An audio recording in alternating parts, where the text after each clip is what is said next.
Bonjour Hamza. Salut Thierry, comment ça va?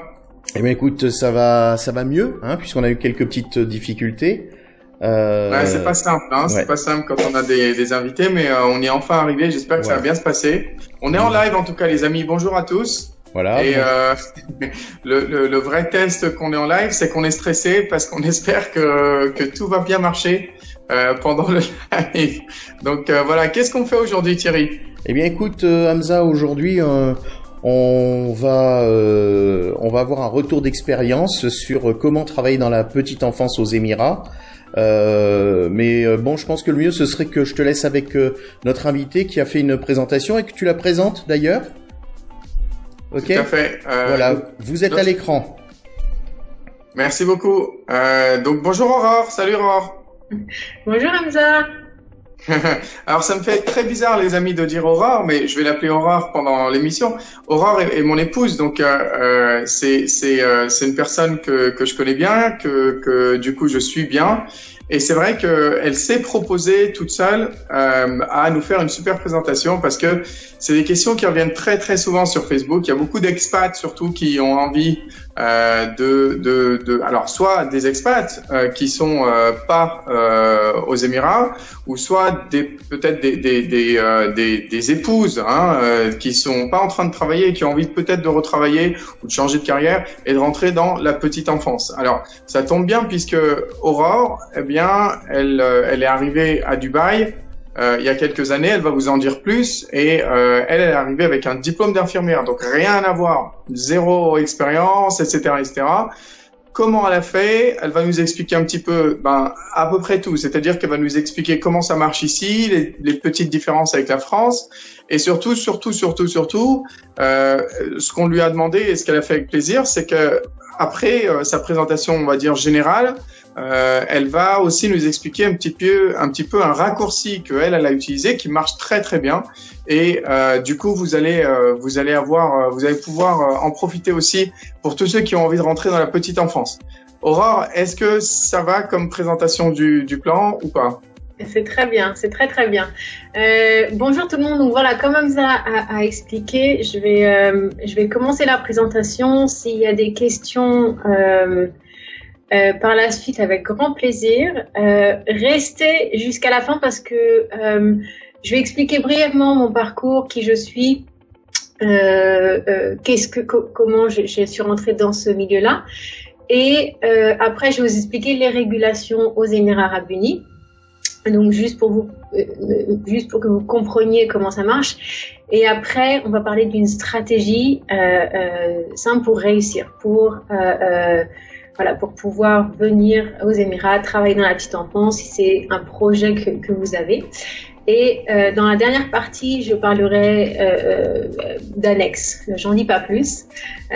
Donc, commençons. Donc, mon parcours, donc je m'appelle Aurore. Je suis arrivée à Dubaï en 2010 et comme beaucoup de francophones qui arrivent à Dubaï, au début, je parlais très très peu l'anglais.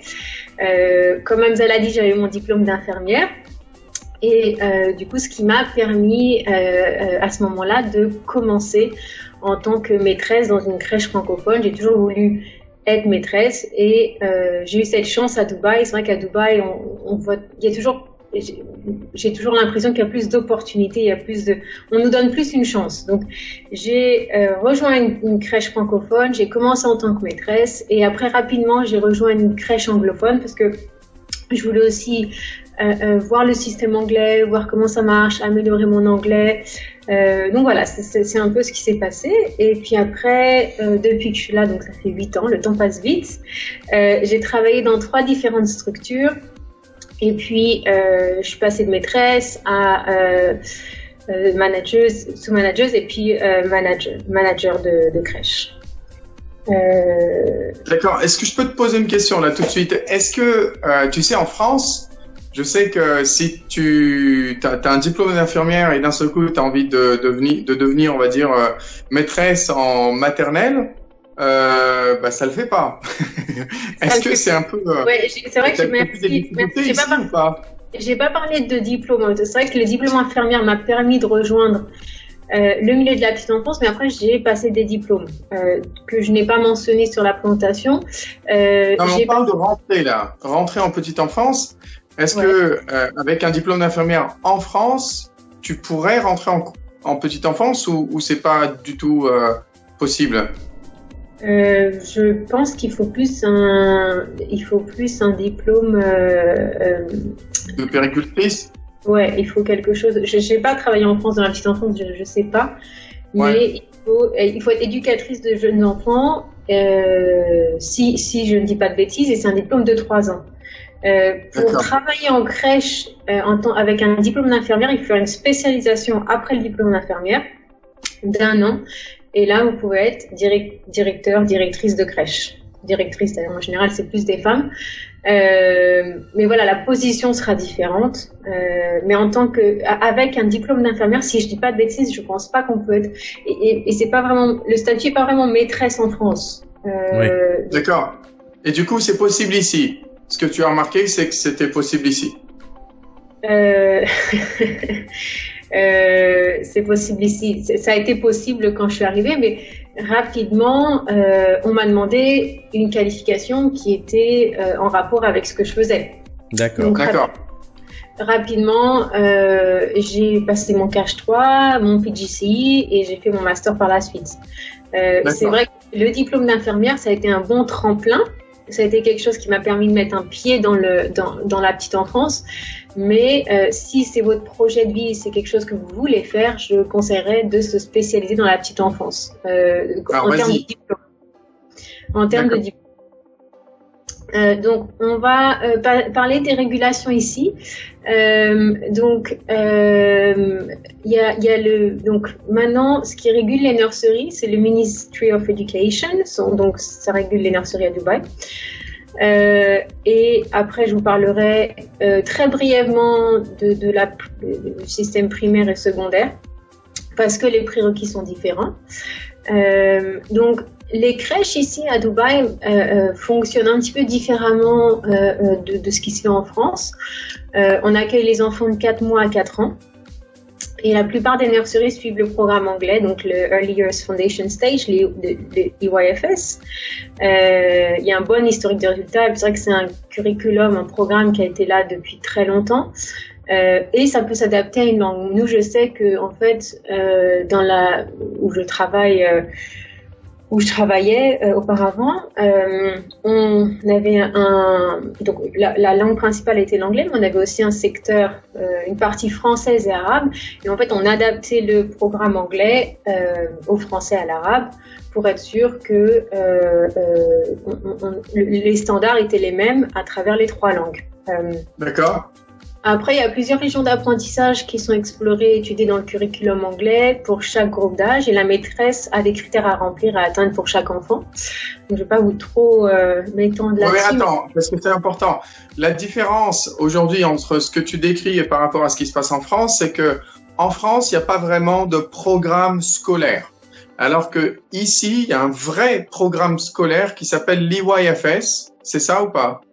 C'est ça. Et d'ailleurs, c'est un très bon tremplin sur la prochaine slide. C'est exactement ça. C'est-à-dire qu'en France, et d'ailleurs, c'est marrant parce que j'en parlais avec ma maman qui est un petit peu qui connaît ça. Elle me disait qu'en France, c'était très différent. Les crèches en France, c'est un peu plus ludique, c'est un peu moins structuré. Je dis pas ça, pas du tout ça négativement, c'est juste que c'est des systèmes qui sont différents.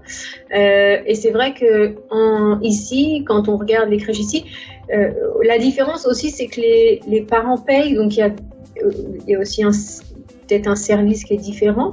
Mais c'est vrai que chaque 15-20 minutes doivent être planifiées. C'est-à-dire que les maîtresses planifient en fonction des régions d'apprentissage dont on a parlé, donc physique, mathématiques, literacy.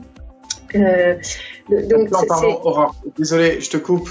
Pardon, 1000 pardons, mais quand on entend que des enfants de 1 an, 2 ans, et quand tu dis le mot mathématiques avec des enfants de 1 an, 2 ans, je ne peux que te couper. Mathématiques ou physique ou de quoi on parle exactement? Non, pas physique. Mathématiques, bien sûr, ça s'adapte à l'âge de l'enfant. Donc mathématiques, ça va être, on va regarder les chiffres par exemple. À un enfant de 1 an, on va lui montrer, ça va être des flashcards. Ça va pas être, on va pas lui apprendre à compter, faire des divisions, des soustractions. Le curriculum anglais, en fait, nous donne des pistes et nous guide pour chaque groupe d'âge. Donc vous n'êtes pas perdu. Je sais, ça peut paraître un petit peu, ça peut faire un petit peu peur, mais on n'est pas du tout perdu. Quand on arrive, c'est très structuré. On a tous les outils et on vous donne tous les outils pour vous permettre de planifier votre journée, en fait, si ça fait du sens. D'accord. Et d'ailleurs, ma slide, travail dans la petite enfance aux Émirats. C'est pas facile, j'ai mis ça parce que après c'est possible. Je veux pas que les gens se disent non, c'est trop difficile.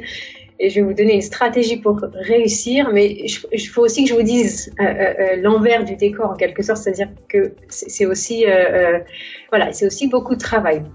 Donc, comme je disais juste maintenant, il faut planifier. Donc, il faut bien planifier ses journées parce que c'est des enfants qui sont jeunes, qui n'ont pas un niveau d'attention très très long. Donc, il faut changer constamment d'activité. Il faut les préparer. Il faut avoir des choses à leur montrer, à faire avec eux. Les maîtresses doivent aussi faire des rapports sur le progrès de chaque enfant, des observations, parler aux parents tous les jours. La communication est très importante. Donc s'assurer d'une bonne communication avec les familles. On fait souvent des meetings 2 à 3 fois par an avec les enfants où on va aller, on va regarder le rapport dans chaque région d'apprentissage. Donc c'est quelque chose de très exhaustif et ça permet aux parents de voir les progrès de leur enfant. On organise des événements. On a un côté, ici on a un aspect marketing aussi.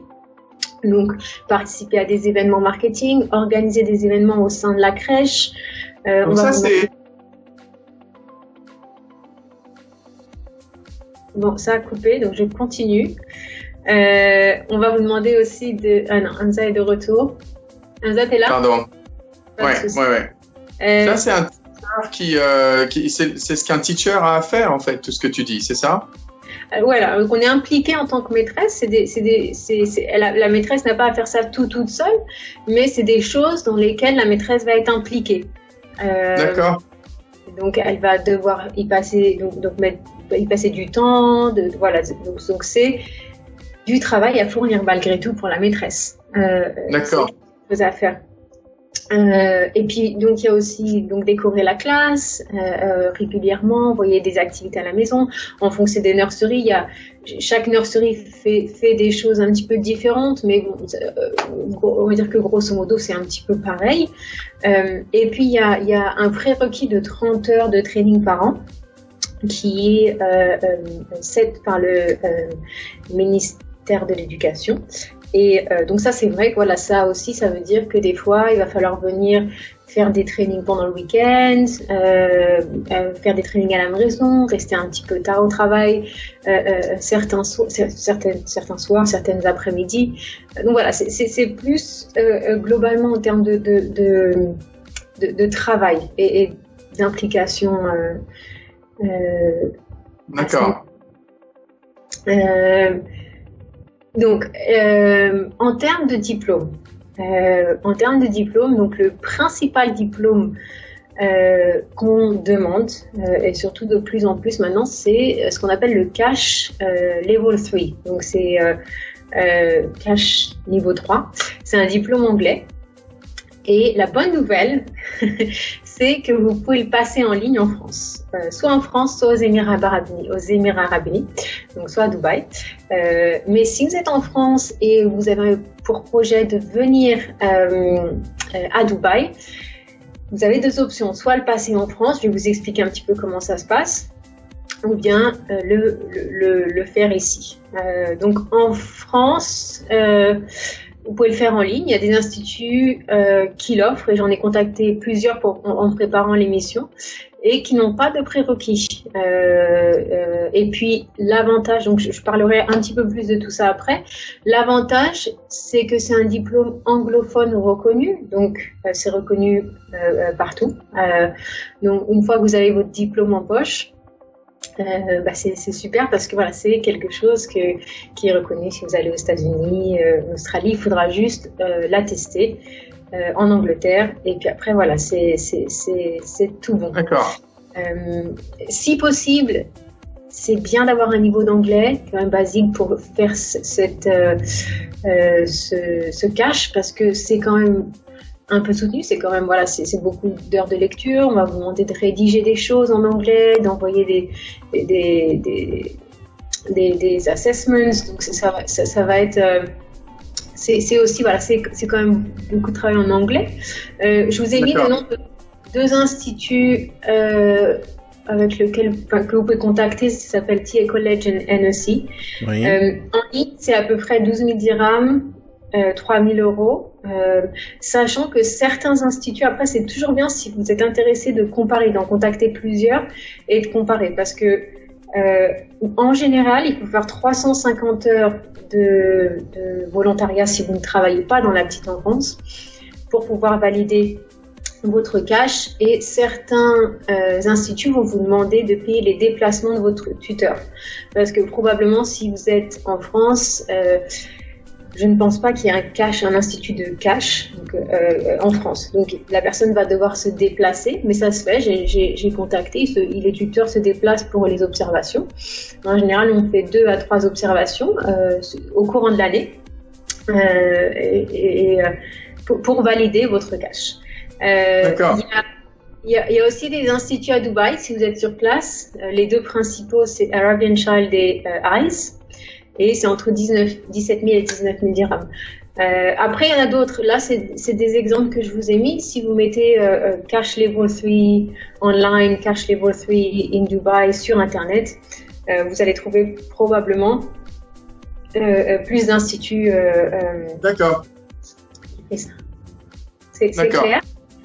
Ouais, tout à fait. Donc c'est un petit peu cher, hein. C'est quand même un investissement. Il faut être sûr qu'on ait envie de rentrer dans ce secteur-là. C'est pas un job d'appoint. C'est pas un job juste parce qu'on a du temps de libre, quoi.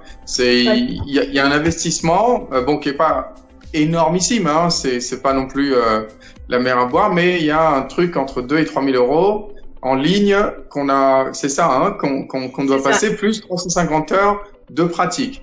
C'est ça. Donc c'est vrai que c'est un investissement et que c'est quand même c'est relativement cher. Mais si voilà, c'est vraiment quelque chose que vous voulez faire, c'est vraiment quelque chose qui vous passionne, c'est vraiment un bon diplôme à avoir. On apprend plein de choses. En un an, et puis un an ça passe vite malgré tout. Ouais, bien sûr. Et c'est que un an, c'est ça l'avantage aussi. Ouais, une question, Aurore. Alors du coup, si j'ai une licence, moi, dans la petite enfance en France. Parfait, c'est la slide suivante. Donc, si vous avez une licence dans l'éducation, petite enfance de préférence, même dans l'éducation, c'est très bien aussi. Donc, vous pouvez venir à Dubaï et c'est quelque chose, moi, en tant que quand je recherche des gens, on regarde s'il y a un cash 3, une licence dans l'éducation. Donc, voilà, pas et. C'est ça? Ouais, en général, c'est ou. Si le cash 3, c'est si vous n'avez pas de diplôme dans l'éducation et que c'est vraiment quelque chose qui vous passionne et que vous avez envie de venir à Dubaï, le cash 3, c'est, je pense, une des meilleures options parce que d'une, c'est bien sûr que ça a un coût, mais c'est une formation qui se fait sur un an. Donc voilà, c'est quand même en termes de temps, ce n'est pas négligeable. Mais si vous avez une licence, c'est très très bien. D'accord. C'est parfait. L'expérience, le plus vous en avez, le mieux c'est. Je dirais, j'ai mis si possible 2 ans. Mais voilà, après on parlera de la stratégie vers la fin, parce qu'il y a beaucoup de choses ok. dont je vais parler. Moi, Aurore, excuse-moi, Ouais. j'ai une question à poser, donc je suis un petit peu la voix là dans les nuages puisque personne ne me voit, mais je voudrais juste préciser une chose parce que vous avez parlé avec Hamza de licence, mais quelqu'un qui a un CAP petite enfance, Ça existe, ça? oui, c'est le niveau de base en fait en France pour travailler en crèche, il faut avoir au minimum un D'accord. CAP petite enfance. Ouais, mais alors après, le CAP petite enfance, et encore, mille pardons, parce que j'ai pas travaillé en France dans les crèches. Ouais. Je sais pas, avec un CAP petite enfance, quelle position on a. D'accord. Et puis ici, Avec le CAP j'ai- petite enfance, on est assistante maternelle. ouais, donc je pense que pour moi, il faudrait personnellement, nous, c'est vrai qu'on demande une licence ou un cash. D'accord, ok. C'est une bonne réponse. Après, excusez-moi, c'est vrai que s'il y a des choses que je ne sais pas, je suis désolée. Mais le CAP petite enfance, je pense que ça pourrait peut-être être l'équivalent d'assistante ici. Je suis pas sûre. Oui.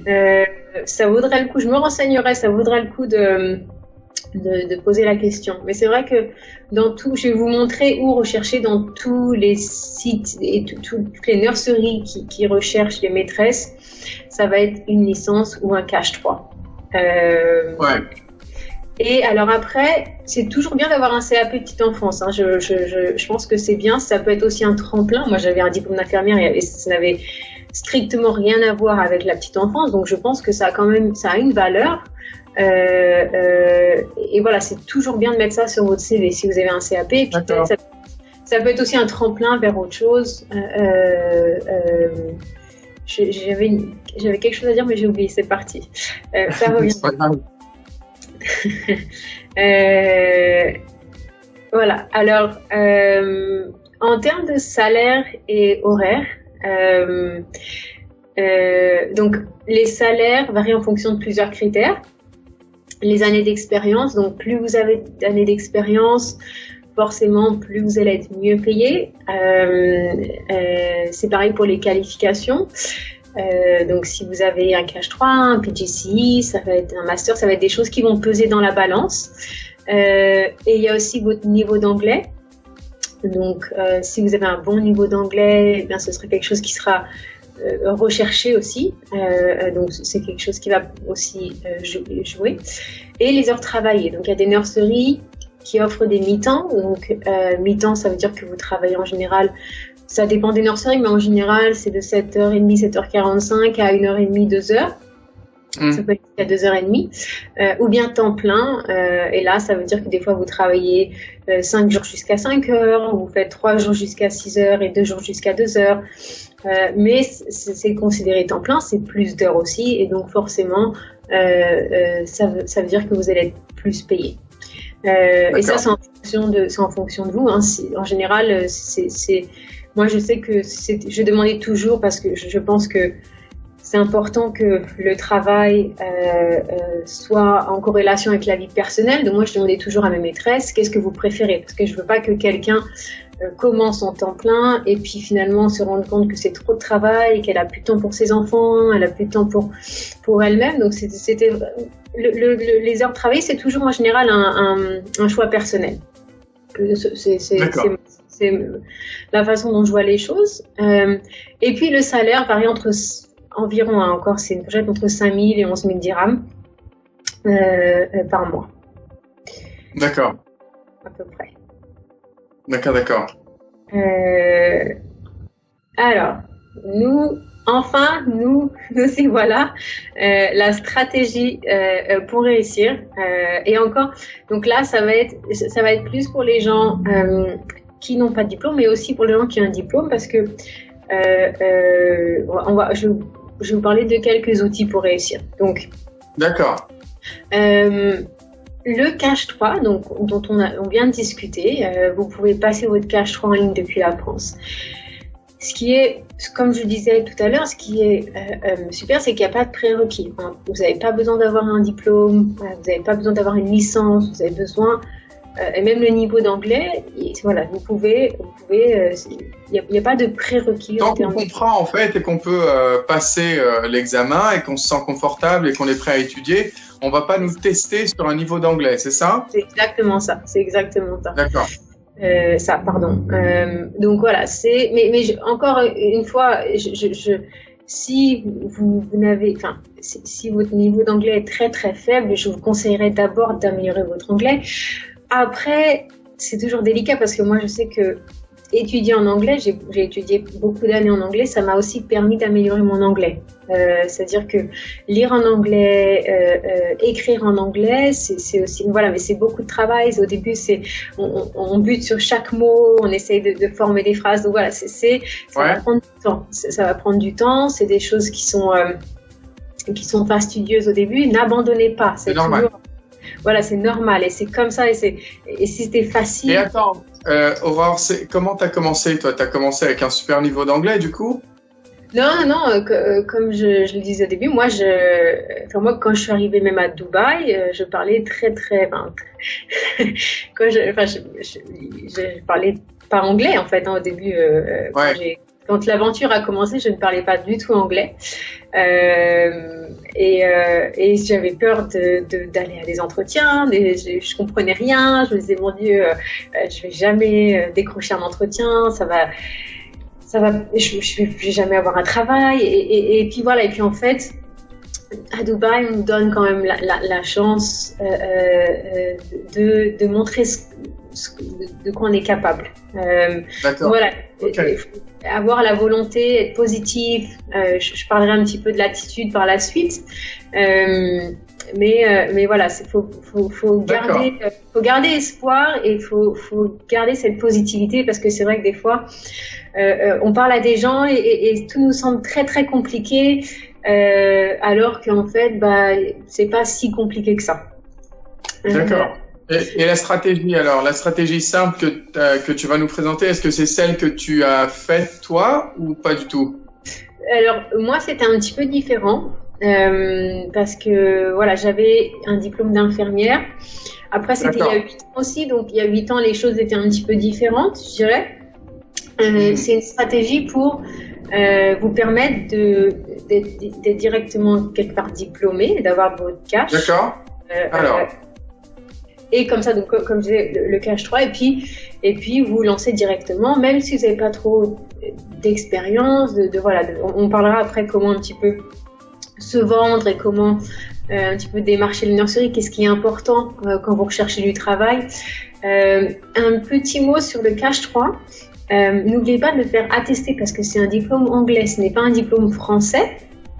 Donc, avant donc ils vont en général, on vous envoie votre diplôme, il faut le renvoyer pour le faire légaliser en Angleterre. D'accord. Le fait de Dubaï, ça coûte quand même relativement cher. Moi, j'avais payé 2400 dirhams, ça a quand même un coût. Alors que je pense que si vous êtes de France, il doit y avoir des compagnies qui le font pour un moindre coût. D'accord. Comparé à Dubaï. Et une fois qu'il est légalisé, il faut faire le système d'attestation. Donc, aller au ministère des Affaires étrangères en France, aller au ministère des Affaires étrangères de Dubaï en France, et après au ministère des Affaires étrangères de Dubaï à Dubaï. Voilà. Donc, après, il y a tout un process à faire. Mais si votre diplôme n'est pas légalisé, la base de la base, ça va retarder tout le processus. D'accord. Voilà. Et une fois que vous avez votre cash 3 en poche, je dirais la façon la plus simple de postuler et de mettre toutes les chances de votre côté, c'est de venir à Dubaï et voilà, commencer à démarcher les crèches francophones. Je dirais si vous avez un niveau d'anglais qui est correct, mais vous ne vous sentez pas encore capable de travailler dans des crèches anglaises, vous pouvez commencer à postuler dans des crèches françaises. C'est un bon tremplin. Mais parce que il y en a beaucoup, Aurore, pardon, il y en a beaucoup ou pas? Il y en a beaucoup, tout est relatif. Je dirais 5-6, mais après, Dubaï étant Dubaï, il y a beaucoup de gens qui s'en vont, il y a beaucoup de gens, c'est-à-dire qu'on est toujours en recherche. Il y a beaucoup, et il y a beaucoup aussi de crèches francophones qui recherchent anglophones qui recherchent des maîtresses francophones. C'est-à-dire que moi, par exemple, nous, on a une section française.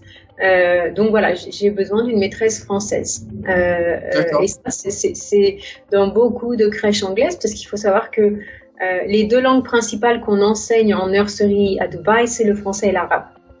D'accord. Ce sont les deux langues qui sont très en demande. À part l'anglais, ouais, d'accord.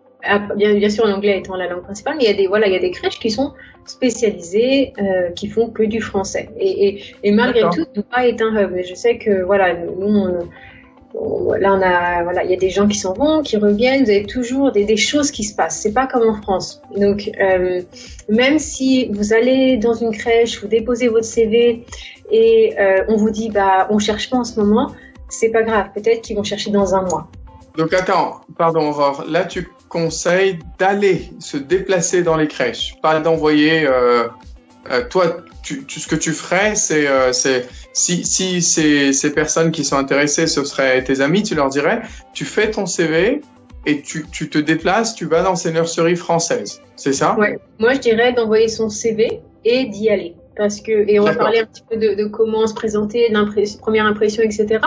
Mais si vous allez dans les crèches et essayez de parler à la manageuse ou même la secrétaire, il faut toujours, des fois on oublie que même vous allez avoir un impact sur la secrétaire et la secrétaire va rapporter ça à la directrice. Il y a quelqu'un qui est venu aujourd'hui, elle avait un grand sourire, elle avait l'air très sympathique, elle a déposé son CV. Donc même si vous pouvez pas voir la manager, c'est pas grave. Voilà, et je dirais, c'est toujours bien aussi de se déplacer parce que ça montre que vraiment vous êtes en recherche, vous êtes vraiment intéressé, c'est quelque chose que vous voulez faire et les gens, la plupart du temps, se rappelleront de vous. Et donc, voilà, je conseillerais de y aller. Si vous êtes à Dubaï et que vous êtes en pleine recherche, et puis ça va vous permettre de créer des liens, créer des connexions, c'est vraiment très important. D'accord, c'est bien ça. Et puis après, une fois que vous commencez un travail, ce sera plus facile de chercher autre chose et de peaufiner votre anglais sur place aussi. J'ai ajouté donc, ça. Pardon, toi en tant que directrice, Aurore, ça fait 4-5 ans que tu es directrice. Si tu vois quelqu'un qui arrive avec son CV, tu te dis pas, oh non, c'est un dérangement, il faut que tu m'envoies ça par email. T'es pas fâché. Non, pas du tout. Après, je vais pas pouvoir, dans la plupart du temps, je vais pas pouvoir m'asseoir avec la personne pendant longtemps. Mais je vais regarder son CV, je vais lui poser 2-3 questions et dans ma tête, en général, on pense toujours oui. L'étape prochaine, c'est-à-dire que oui, si c'est une personne j'ai un très bon feeling, très bonne vibe, je vais m'en rappeler. Et puis des fois, voilà, c'est aussi un réseau, c'est-à-dire que moi je suis en relation avec d'autres directeurs et je sais peut-être qu'ils recherchent une prof de français. Je vais dire tiens, j'ai rencontré cette personne aujourd'hui. Elle m'a donné son CV. On fait beaucoup de ça entre directeurs. On s'entraide aussi beaucoup. D'accord. Donc je dirais, ne vous dites pas que ce que vous faites, c'est inutile. Je pense que quand moi je recherchais, je me disais j'ai vu personne, mais en fait vraiment les gens se rappellent de vous, que ce soit juste avoir un sourire, y aller, laisser votre CV et puis peut-être envoyer un email 2-3 jours après pour essayer de voir s'il y a des nouvelles en fonction de la. Voilà, après il peut y avoir un follow-up par la suite. Mais ouais, je dirais que ça c'est important. Donc, si vous arrivez à Dubaï sans expérience et sans qualification, donc là c'est juste une petite parenthèse, vous pouvez commencer en tant qu'assistant, ça peut être aussi une option, et vous inscrire pour faire un cash 3. Donc j'ai donné quelques informations précédemment sur comment faire ça. Le salaire il sera bas au début, mais si vous travaillez dur, vous évoluerez rapidement. Moi, voilà, c'était un peu mon cas parce que même si j'avais un diplôme d'infirmière, c'était pas vraiment un diplôme spécifique à la petite enfance. Mais voilà, c'était vraiment ce que je voulais faire. Mon anglais était pas du tout voilà au niveau. Mais je me suis battue. Voilà, il y a des jours où je pleurais. Je me disais je comprends pas. C'est difficile, mais voilà, ça paye après. Il faut juste pas abandonner. Il faut juste voilà. D'accord. Au début, le salaire, voilà, c'est pas un métier, c'est pas, voilà, c'est pas quelque, vous n'allez pas gagner 5, 6 000, voilà, au début, ça va être des petits salaires, mais c'est aussi, voilà, si vous êtes impliqué, vous aimez ce que vous faites, tout évoluera après, le salaire. D'accord. Merci. Alors, donc attends, je résume. Pour l'instant, on a étape 1, je suis en France. Ou pas, je suis quelque part, mais en tout cas, je compare les différents instituts pour le Cash 3, Cash niveau 3.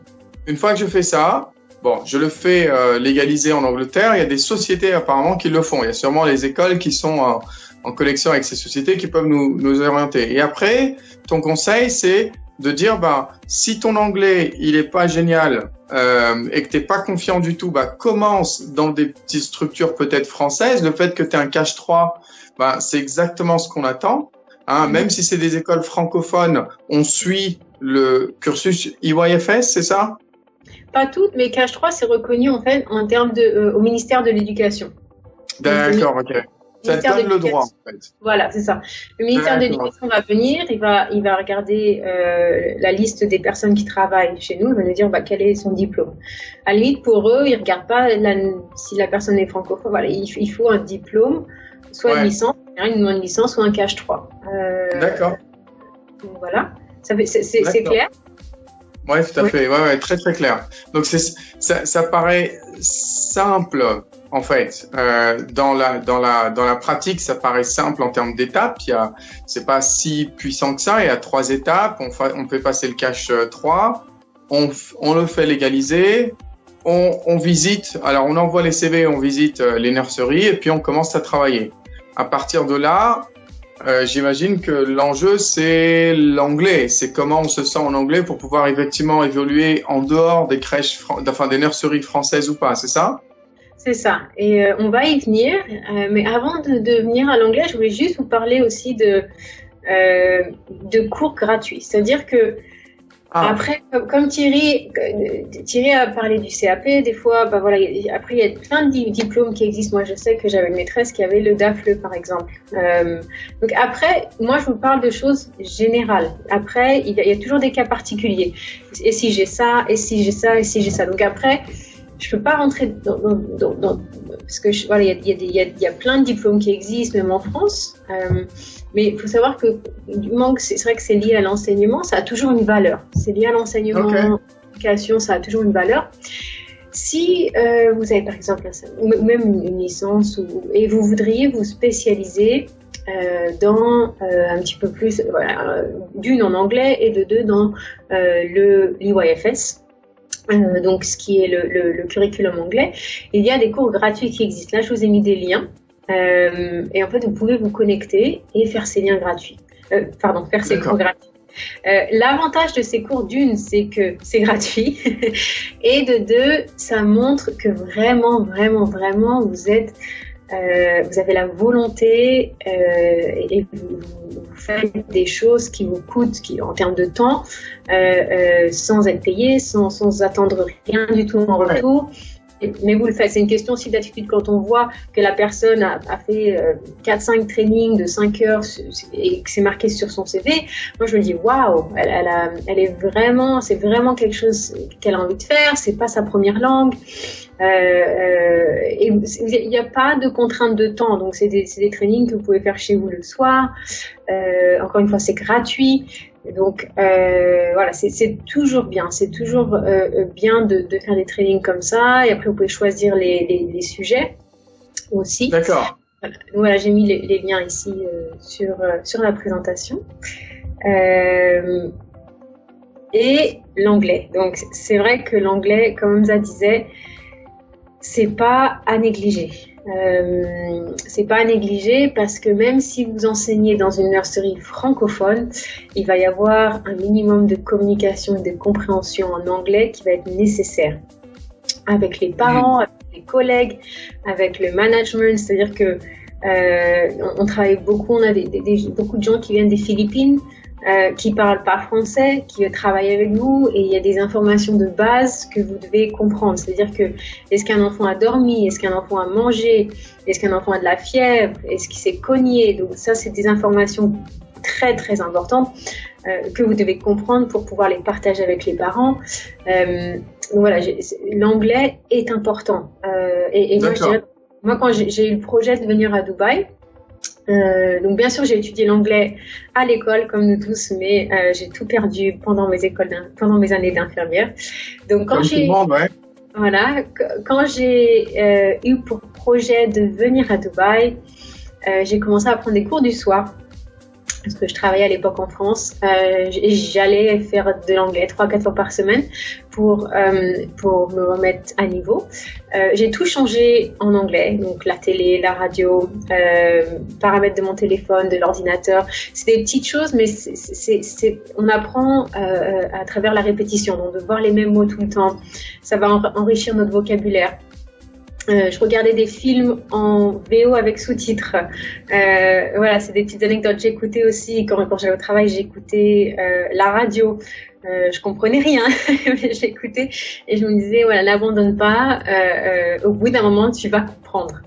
C'était très frustrant, c'était très difficile, mais au bout d'un moment, en fait, ça clique et on commence à comprendre. Voilà, écouter des émissions, la radio, les infos en anglais chez vous. Il faut vraiment que ce soit, si vous êtes en France, voilà, c'est un projet et c'est vrai qu'il faut que tout suive parce que c'est pas facile de tout changer, mais voilà, si vous à 100% là-dessus, ça va marcher. Allez à des rencontres meet-up aussi pour pratiquer votre anglais parce que c'est pas le tout d'écouter, il faut aussi pratiquer.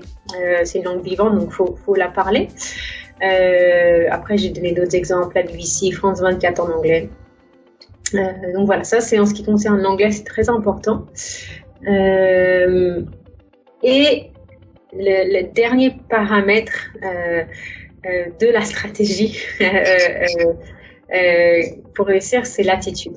Quand moi je recrute quelqu'un, je dirais presque que l'attitude compte pour 50% de mon recrutement.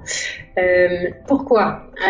Parce que l'attitude, ça englobe plein de choses. Ça va englober la façon dont la personne se présente, son body language, donc la façon dont la personne body language. C'est gestuel, c'est ouais d'accord. Les signes. L'énergie,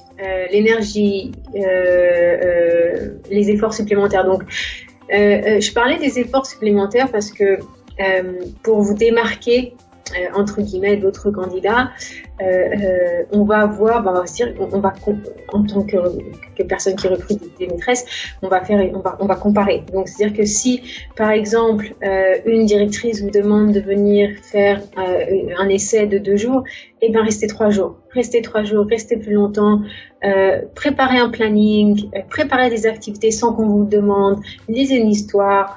Prenez des initiatives, ça c'est très très très apprécié, c'est ce que on recherche. Et même si la directrice ne vous regarde pas, la maîtresse qui est avec vous va rapporter toutes ces informations. Donc ne vous dites pas, de toute façon il n'y a personne qui me regarde. On vous regarde tout le temps, tout le monde vous regarde, surtout quand vous êtes en essai. Donc voilà, et n'hésitez pas à faire des efforts supplémentaires parce que vraiment c'est ce qui va vous faire réussir, faire plus que ce qui vous est demandé. L'énergie aussi, donc par exemple s'il y a quelqu'un qui vient, moi qui me donne son CV, je vois qu'elle a un super sourire, elle est pleine d'énergie, elle est pleine de peps, je veux dire waouh, c'est quelqu'un comme ça que je veux avec les enfants, quelqu'un comme ça que je veux avec mes parents, ils vont l'adorer, c'est toujours se mettre un peu à la place de notre clientèle. Et donc, je vais rebondir sur ce mot clientèle parce que je pense que l'une des différences avec la France, c'est le service client. Donc ici, à Dubaï, les nurseries sont payantes, donc les parents sont des clients. Je parlais avec ma sœur récemment qui me disait « Oh, j'ai de la chance parce qu'elle est en France, j'ai de la chance, j'ai une place en crèche pour mon fils. » Et c'est vrai que c'est quelque chose qui est beaucoup plus difficile en France à avoir, alors qu'ici, vu que les crèches sont payantes, il y a beaucoup plus d'options. Il y a beaucoup plus d'options pour les parents, j'entends. Et du coup, il y a beaucoup plus de compétition. De concurrence. Et c'est vrai qu'on recherche quelqu'un qui va être capable de se présenter, qui va être capable de créer des relations avec les parents, qui va être capable de donner des feedbacks à la fin de la journée. Donc moi, si par exemple je vais chercher ma fille et qu'on me dit « Bah ça va, elle a passé une super journée », je veux dire, oui, mais est-ce que vous pouvez me donner un peu plus de détails? Parce que c'est 7 heures dans la vie de ma fille que je ne récupérerai jamais. Donc, en tant que parent, on a des attentes à Dubaï, dans les crèches, qui sont beaucoup plus élevées qu'en France. Et ça, c'est voilà, du côté parent, c'est un fait. Du côté maîtresse, ça peut être aussi un challenge. C'est pas forcément facile tous les jours parce que vous allez peut-être vous dire, oh, il y a beaucoup d'attentes. Mais voilà, c'est comme ça. C'est comme ça que le système est fait. Et quand les directrices recherchent des maîtresses, eh ben elles vont rechercher ces qualités-là aussi. Donc ces qualités-là. Et donc le service client, ça va être donner des détails. Par exemple, si moi je vais chercher ma fille et qu'on me dit oh mais elle a fait un gros câlin aujourd'hui à un tel, et puis elle a vraiment, elle s'est éclatée en musique, elle dansait, elle nous montrait ce qu'elle pouvait faire. Puis après elle a bien dormi, mais elle était un petit peu fatiguée, elle n'arrêtait pas de se frotter les yeux. Je pense que voilà, peut-être elle va peut-être dormir un peu plus tôt ce soir. Là je me dis waouh, vraiment elle a observé ma fille, elle connaît ma fille. Voilà, ça fait partie du service client. Ça peut être aussi voilà, quand un enfant commence, et ben lui envoyer à la maman 2-3 photos par email. Donc ça va être, la maman va être très contente. Donc après il y a plein d'exemples de service client. Mais ça joue énormément à Dubaï. C'est quelque chose qui est très très très important et qui fait partie pour moi de l'attitude, parce que ça va être aussi des initiatives que vous allez devoir prendre. Avoir l'initiative de faire ça. Il n'y a pas votre directrice qui va vous dire à chaque fois faites ci, faites ça. C'est vous aussi de venir avec des idées. Mais aussi, pardon, l'attitude, du coup, est-ce que c'est parce que...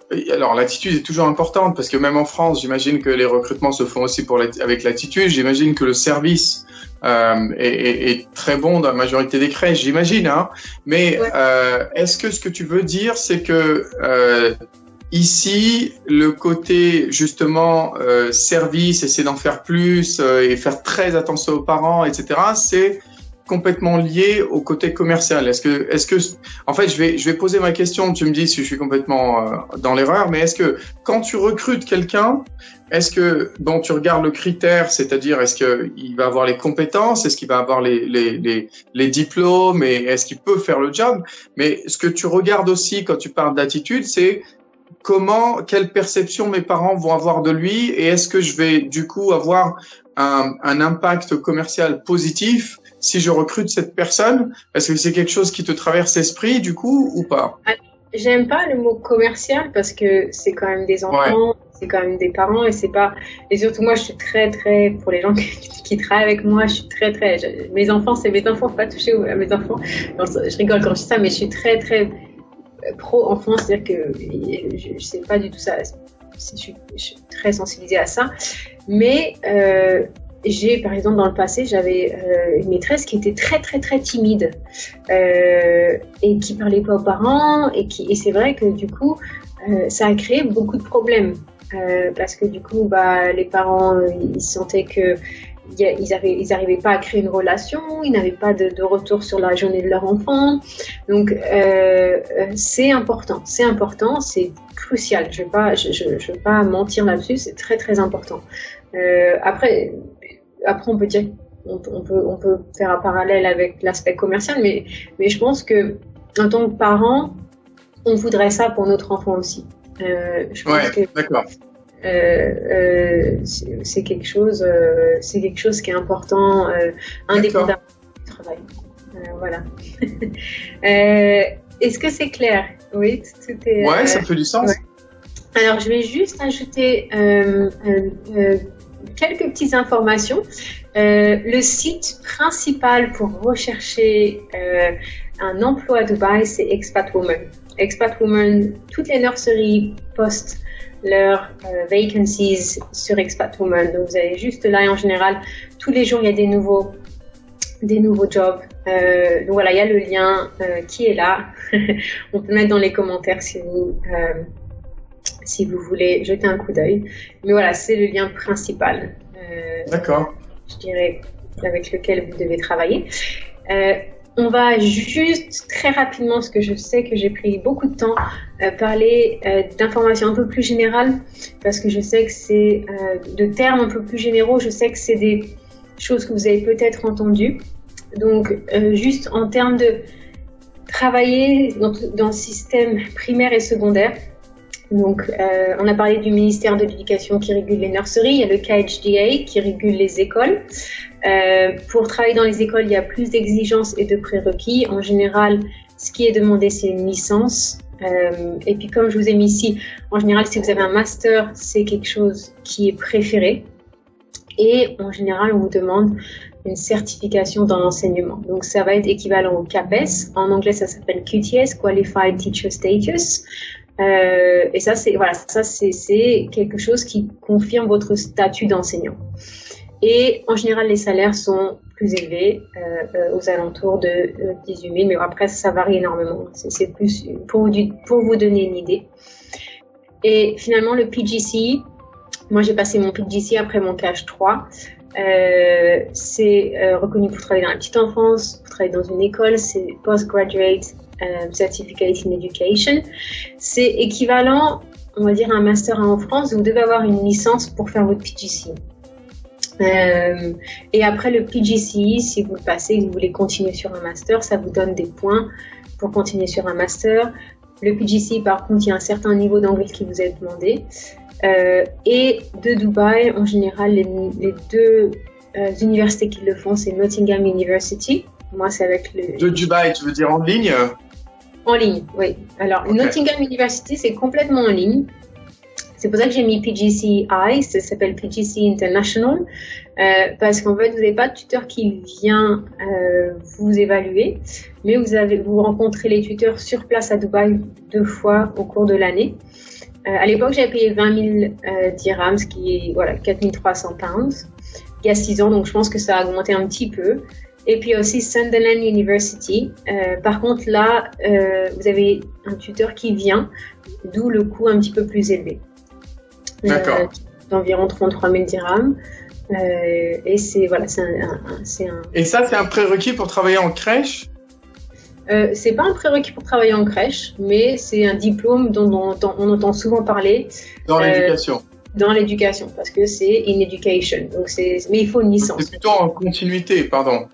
Oui, c'est plus si vous voulez continuer après à vous spécialiser, peut-être un PGCE, vous pouvez travailler dans les écoles avec un PGCE, donc disons que vous avez votre CAH 3 et puis après au bout de quelques années, vous aimeriez continuer et travailler dans les écoles. Le PGCE est un très bon tremplin pour rejoindre les écoles après et travailler dans les écoles. Super, super, super. Et c'est tout. Bravo. Super. C'était trop longue. Non, c'est beaucoup d'informations, c'est génial parce qu'on va pouvoir regarder la vidéo parce que c'est vrai que le choix c'est toujours de soit faire très très simple et du coup pas forcément assez d'informations ou donner quand même assez d'informations même si les personnes ont besoin de regarder la vidéo, de poser ou peu importe. C'est génial. Merci beaucoup Aurore. Merci. À bientôt les amis. Merci beaucoup Aurore. Bye bye.